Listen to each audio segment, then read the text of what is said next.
ఆంధ్రప్రదేశ్ ప్రభుత్వం సూపర్ 6 సంకల్పంతో ప్రారంభించిన తల్లికి వందనం పథకం కింద ప్రతి బడికి వెళ్లే విద్యార్థికి 15,000 రూపాయలు పంపిణీ చేస్తుంది.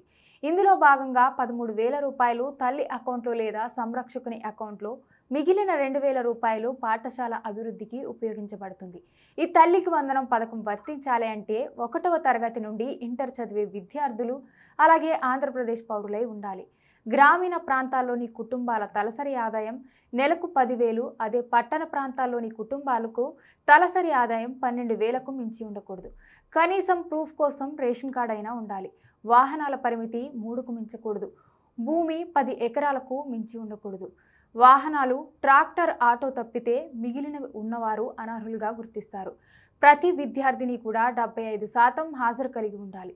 జూన్ 12 నుంచి ఈ పథకం కింద మొదటి దశలో 67 లక్షల మంది విద్యార్థులకు 8,745 కోట్లు విడుదల చేశారు. పేమెంట్ స్టేటస్ చెక్ చేసుకోవడానికి వెబ్సైట్లను కూడా అందుబాటులోకి తేవడం జరిగింది.